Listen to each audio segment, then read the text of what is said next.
नमस्कार, मैं हूं अमित कुमार। इन दिनों भारतीय संत समाज में एक अजीब किस्म के उत्साह आपको नजर आ रहा होगा और ये सूचक है कि भारतीय संस्कृति के उत्थान का समय आ गया है। भारतीय संस्कृति और भारतीय अध्यात्म को अगर आपको पूरे विश्व में फैलाना है और पूरे विश्व को भारतीय ज्ञान विज्ञान भारतीय अध्यात्म का परिचय दिलाना है तो इसके लिए भारतीय संत समाज को ही आगे आना पड़ेगा और भारत की आध्यात्मिक शक्ति को संपूर्ण विश्व में बताना पड़ेगा। लेकिन इन दिनों देखा जा सकता है कि संत समाज ऐसा कर भी रहे हैं। पिछले कुछ दिनों से जब से बाबा बागेश्वर धाम या फिर धीरेन्द्र शास्त्री का मामला सामने आया है।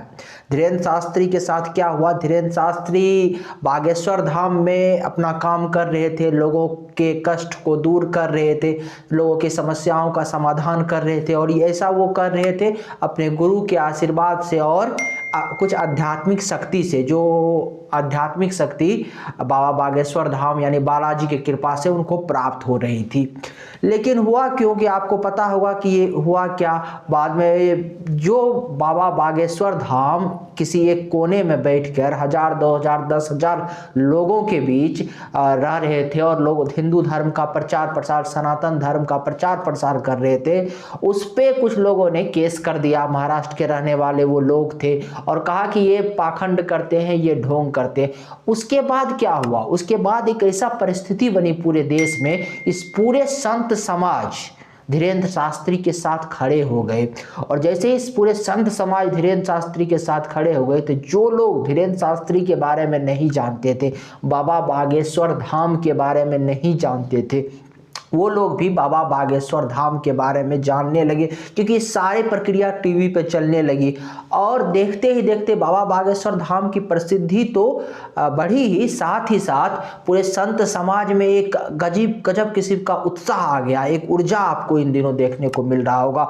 और संत समाज अलग अलग मांग कर रहे हैं कि भारत को हिंदू राष्ट्र घोषित किया जाए ताकि राम राज्य की स्थापना हो सके। वो मांग कर रहे हैं कि रामचरितमानस को या दूसरे धर्म ग्रंथ को राष्ट्रीय ग्रंथ घोषित किया जाए। अब सोचिए, किसी भी देश में रहने वाले व्यक्ति का अगर धर्म हो सकता है तो किसी भी देश का धर्म क्यों नहीं हो सकता। और हमारे देश में अगर आप देखेंगे, जो संविधान निर्माता थे, भारत से अलग होकर एक राष्ट्र बना जो इस्लामिक मुल्क बना पाकिस्तान, लेकिन भारत के जो संविधान निर्माता थे उस समय की जो परिस्थिति थी वहां भारत को हिंदू राष्ट्र तो घोषित नहीं किया, लेकिन आप देखेंगे जब आप संविधान को उल्टाएंगे तो उनके पृष्ठों पर देखेंगे कि आप भगवान राम, माता सीता की तस्वीर आपको नजर आएगा, संविधान में अंकित आपको प्राप्त होगा। अब सोचिए, हमारे जो संविधान निर्माता थे उन्होंने कभी इस देश को सेकुलर नहीं कहा, उन्होंने इस देश को कभी धर्मनिरपेक्ष घोषित नहीं किया और उन्होंने संविधान में संशोधन का प्रावधान भी रखा ताकि भविष्य में अगर भारतीयों को ये लगे कि भारत को हिंदू राष्ट्र घोषित करना है, राम राज्य घोषित करना है तो वो कर सके। लेकिन अभी हमारे देश का जो स्टेटस है, वर्तमान स्टेटस, ये सेकुलर स्टेटस है, धर्मनिरपेक्ष स्टेटस है। इस स्टेटस को, ये सेकुलर हुआ क्या कि जब इंदिरा गांधी देश की प्रधानमंत्री थी तो किस प्रकार से भारत को एक धर्मनिरपेक्ष राष्ट्र घोषित कर दिया गया, जिसके बाद हम लोग अभी कहते हैं कि धर्मनिरपेक्ष भारत एक धर्मनिरपेक्ष राष्ट्र है अभी के हिसाब से, क्योंकि संविधान में संशोधन का प्रावधान था और उसी संशोधन का लाभ इंदिरा गांधी ने उठाया। तत्कालीन प्रधानमंत्री इंदिरा गांधी ने धर्मनिरपेक्ष राष्ट्र घोषित कर दिया। अब यहाँ पे सोचने वाली जो गंभीर विषय है, कुछ लोग अपने ही देश में आपको मिल जाएंगे जो लोगों को डराते रहते हैं, लोगों को कहते रहते हैं कि अगर भारत हिंदू राष्ट्र बन गया तो मुस्लिम कहाँ जाएगा, अगर भारत में राम राज्य स्थापित हो गया तो दूसरे धर्म का लोगों का क्या होगा। अब सरा यहाँ कॉन्सेप्ट समझिए, देश के सर्वोच्च न्यायालय कहता है कि हिंदू एक जीवन पद्धति है। यह सुप्रीम कोर्ट का फैसला है, ये मेरा फैसला नहीं। जब देश के सर्वोच्च न्यायालय ये मानता है कि हिंदू तो एक जीवन पद्धति है और हिंदू और सनातन धर्म में भी कहा गया है कि ये जब एक जीवन पद्धति है और भारत में रहने वाले जो लोग हैं वो इस जीवन पद्धति का पालन करते हैं। हिंदू राष्ट्र और राम राज्य का अर्थात होता है कि राम राज्य जब था तो सभी लोग सुखी थे, सभी संपन्न थे, किसी के जीवन में किसी भी प्रकार का कष्ट नहीं था, यानी सभी सुखी हो, सभी संपूर्ण हो, सभी का भरण पोषण हो, ऐसे राज्य की कल्पना करना राम राज्य या हिंदू राज्य है। और धीरेन्द्र शास्त्री ने भी यही कहा। धीरेन्द्र शास्त्री ने लोगों से अपील की कि जिस प्रकार से आपको पता होगा ना कि आजादी के लड़ाई में नेताजी सुभाष चंद्र बोस ने कहा था कि तुम मुझे खून दो, मैं तुम्हें आजादी दूंगा। इसी तर्ज पर धीरेन्द्र शास्त्री ने लोगों से आह्वान किया, अपील की कि तुम मेरा साथ दो, मैं तुम्हें हिंदू राष्ट्र दूंगा। अब जब उन्होंने इस प्रकार की अपील की तो एक वर्ग के लोग, कुछ समुदाय के लोगों को कुछ लोगों ने डराने का प्रयास किया कि हिंदू राष्ट्र घोषित हो जाएगा, भारत राम राज्य घोषित हो जाएगा। लेकिन किस प्रकार का एक मिसकंसेप्शन है, क्योंकि जो लोग इस प्रकार के दुष्प्रचार कर रहे हैं हिंदू राष्ट्र या राम राज्य के विरुद्ध, उनको ये पता ही नहीं कि राम राज्य का असली मंत्र होता है, असली मकसद होता है कि सभी सुखी हो, सभी संपन्न हो। अर्थात यहाँ पे किसी भी प्रकार का भेदभाव नहीं होता, धर्म के आधार पर, जाति के आधार पर, यानी अलग अलग मजहब के धर्म के मजहब के मानने वाले लोग यहाँ प्रैक्टिस कर सकते हैं। यही राम राज्य है। और ऐसे राम राज्य आने से भला किसी को क्या दिक्कत हो सकता है? इस देश के किसी भी धर्म को मानने वाले लोगों को इससे दिक्कत नहीं होगा। कौन से वो धर्म के लोग होंगे जो सुखी होना नहीं चाहते होंगे, जो समृद्ध होना नहीं चाहते होंगे? सभी को इच्छा रहती है लौकिक जीवन में कि वो सुखी हो, समृद्ध हो, और यही कल्पना है राम राज्य का। और साधु संत बार बार ये कह भी रहे हैं कि अगर राम राज्य का अर्थ है कि सभी का जीवन में सुख हो, सभी के जीवन में शांति हो। अब फिर जब धीरेन्द्र शास्त्री पे आइए, धीरेन्द्र शास्त्री के पीछे कुछ लोग पड़ क्यों गए? इसका कारण है कि पिछले कुछ दिनों में देश में आप देखेंगे तो काफ़ी धर्मांतरण हुआ।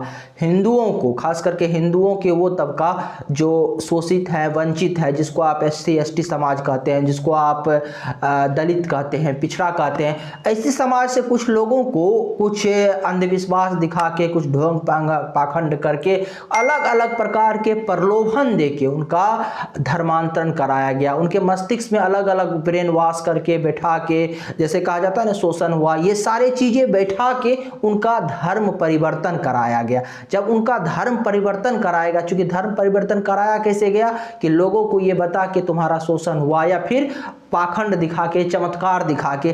तो धीरेन्द्र शास्त्री ने वही किया था, क्योंकि धीरेन्द्र शास्त्री के पास पहले से आध्यात्मिक शक्ति थी। तो उन्होंने कहा कि अगर तुम इसीलिए दूसरे धर्म में जा रहे हो क्योंकि तुमको लगता है कि वो तुमको चमत्कार दिखा रहा है, तो तुम वापस आ जाओ, हम तुमको सनातन धर्म में सारे पीड़ा तुम्हारा दूर करेंगे, और उससे अच्छा हम तुमको चमत्कार दिखाएंगे, हम तुमको सनातन धर्म का महिमा दिखाएंगे। और धीरेन्द्र शास्त्री के पास जो आध्यात्मिक शक्ति है, उससे उन्होंने पूरे दुनिया को सनातन धर्म से परिचय करवाया और सनातन धर्म का परचम लहरा दिया। सोचिए, 1 लाख, 2 लाख, 4 लाख लोगों के बीच में से वो धीरेन्द्र शास्त्री किसी एक व्यक्ति को उठाता है और उस एक व्यक्ति को कहता है कि तुम में ये सामर्थ्य नहीं है कि तुम किसी दूसरे को उठा के लाओ इस भीड़ में से, मैं जिसको चाहूंगा तुम उसी को उठा पाओगे, तुम्हारे मन में वही विचार आएंगे, उसी को उठाने के विचार आएंगे, और पहले ही मैं कागज पे ये लिख देता हूं उसके बारे में सब कुछ, मैं जिसके बारे में पर्चा पे लिखा हुआ हूं भीड़ में से तुम उसी को उठा पाओगे।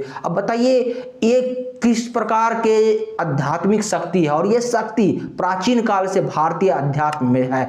और धीरेन्द्र शास्त्री ने फिर इन चीजों को दुनिया के सामने में लगा तो कुछ लोगों को तो पेट में दर्द होने लगा, क्योंकि कुछ लोगों का धर्म परिवर्तन करने का खेला रुक गया।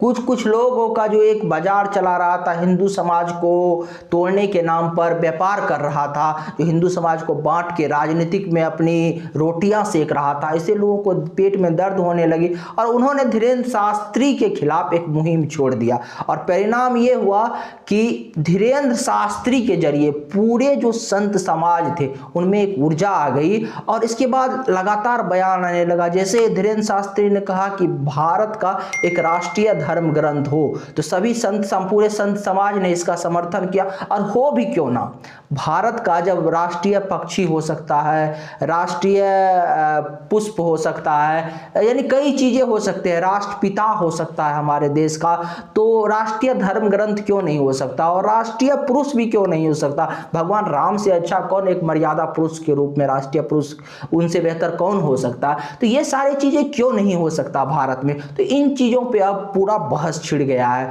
और बहस में तो अभी तो उत्तर प्रदेश के मुख्यमंत्री योगी आदित्यनाथ ने भी इसका समर्थन किया। उन्होंने कहा कि भारत का राष्ट्रीय धर्म सनातन धर्म है। अब सोचिए, एक ऊर्जा आ गया है। और जब कोई व्यक्ति ये कहता है कि भारत के राष्ट्रीय धर्म सनातन धर्म है, तो सनातन धर्म का अर्थात होता है कि इस धर्म में सभी व्यक्ति के लिए अलग अलग मत, अलग अलग विचारों के लोगों के लिए स्थान है। ये सनातन धर्म में आपकी पूजा, कई बार हिंदू धर्म के जो मानने वाले साधु संत है वो कहते भी है कि आपकी पूजा पद्धति तो भिन्न भिन्न हो सकती है, परंतु आपका धर्म जो है सनातन है। और सभी धर्मों का जड़ कहा जाता है कि सनातन ही धर्म ही है, क्योंकि सबसे प्राचीनतम धर्म सनातन धर्म है। इसके बाद आपने देखा होगा कि योग गुरु स्वामी रामदेव ने भी अपने एक कार्यक्रम में कहा था कि पाकिस्तान का 4 टुकड़ा हो जाएगा। उन्होंने कहा था कि पीओके अलग देश बन जाएगा, सिंध अलग देश बन जाएगा, पाकिस्तान का सिंध, पाकिस्तान का पंजाब अलग देश बन जाएगा और बलूचिस्तान अलग देश बन जाएगा, और पाकिस्तान एक बहुत छोटा सा देश बन के रह जाएगा। और ये पीओके से लेके, सिंध से लेके बलूचिस्तान तक, पंजाब तक, जो पाकिस्तान का पंजाब प्रांत है, वो सब भारत में मिल जाएगा और इस प्रकार से अखंड भारत का निर्माण होगा। तो आप देख सकते हैं, आप विश्वास मानिए, अगर भारत के अध्यात्म को, भारत के संस्कृति को आपको संपूर्ण विश्व में फैलाना है और संपूर्ण विश्व को भारतीय ज्ञान, विज्ञान, संस्कृति, अध्यात्म से परिचित करवाना है, तो इसमें संत समाज ही सबसे अहम भूमिका निभा सकता है। क्योंकि राजनीतिक शक्ति की अपनी एक सीमा होती है, राजनेताओं की अपनी एक सीमा होती है, सरकार की अपनी एक सीमा होती है, लेकिन अध्यात्म सभी बंदिशों से परे होता है। वो ऐसे समझिए, अमेरिका में भी आपको सनातन धर्म के, हिंदू धर्म के प्रैक्टिस करने वाले लोग मिल जाएंगे। आप चले जाइए रसिया, वहां भी मिल जाएंगे, क्योंकि धर्म का कोई बंदिश नहीं होता है। इसी प्रकार से अभी आप देखिए कि आज आपको लगता है, जब जब देश अध्यात्म का, भारतीय संस्कृति का परचम पूरा विश्व में लहराने का मौका मिला, तो संत समाज ने लहराया। आपने देखा होगा कि जब भारत गुलामी की जंजीरों में जकड़ा हुआ था, उस समय भी स्वामी विवेकानंद ने शिकागो में जाके हिंदू धर्म, सनातन धर्म का प्रचार लहराया था और भारतीय अध्यात्म से संपूर्ण विश्व को परिचित करवाया था। तो इसीलिए कहा जा सकता है, क्योंकि राजनीतिक लोग जो होते हैं, या जो राजनीतिक से पोषित विचारधारा होते हैं, वो हर काम के मूल्य में, हर चीज के मूल्य में अपनी वोट बैंक को तलाशते हैं, अपने राजनीतिक हित को तलाशते हैं। अगर उनको लगेगा कि धर्म के आधार पर ध्रुवीकरण करके, संगठित करके लोगों को, लोग उनके पाले में हो रहा है, तो वो उस धर्म को अपनाएंगे, उस धर्म के मार्ग पे चलेंगे। अगर उनको लगेगा कि अगर हिंदू समाज को तोड़ के, जाति के आधार पर, अलग अलग विचारों के आधार पर अगर तोड़ के वो सत्ता में बने रह सकते हैं, तो वो उनको उस प्रकार के हथकंडे को भी अपनाएंगे। अभी हाल फिलहाल में आप उदाहरण देख लीजिए, स्वामी प्रसाद मौर्य और प्रोफेसर चंद्रशेखर। स्वामी प्रसाद मौर्य ने रामचरितमानस पर विवादित बयान दिया, उसके बाद क्या हुआ, लगातार वो उस विवादित बयान पे अड़ा हुआ है। उसको पता है कि अगर वो हिंदू समाज में से कुछ जातियों को तोड़ लेता है, तो इस प्रकार के विवाद उत्पन्न करके भी वो देश में बड़ा नेता बन जाएगा, ऐसा स्वामी प्रसाद मौर्य को लगता है। तो इसीलिए आवश्यकता है कि राजनीतिक सत्ता के जरिए अध्यात्म का प्रचार प्रसार और भारतीय संस्कृति का प्रचार प्रसार नहीं हो सकता, क्योंकि राजनीतिक सत्ता से जो पोषित लोग होंगे वो स्वामी प्रसाद मौर्य जैसे लोग भी हो सकते हैं, प्रोफेसर चंद्रशेखर जैसे जो बिहार के शिक्षा मंत्री हैं उनके जैसे लोग भी हो सकते हैं, जो भगवान राम पे प्रश्न खड़ा कर सकते हैं। कल होके ये लोग भारतीय संस्कृति पर भी प्रश्न हो सकता है खड़ा कर दे। लेकिन जो संत समाज होते हैं वो निष्काम, यानी कोई भी अपेक्षा किए बिना अध्यात्म का और भारतीय संस्कृति का प्रचार प्रसार पूरे दुनिया में कर सकता। एक बार स्वामी विवेकानंद ने कहा था कि ये देश सोया हुआ जरूर है, लेकिन जिस दिन भारत जगेगा संपूर्ण दुनिया उस दिन देखेगी। और अब समय आ गया है कि भारत जगे और भारत को, भारत के ही संत समाज जगाए और भारतीय संस्कृति का परचम संपूर्ण विश्व में फहराए। अगर आपको हमारी जानकारी अच्छी लगी तो चैनल को सब्सक्राइब कीजिए और वीडियो को शेयर कीजिए। नमस्कार, धन्यवाद।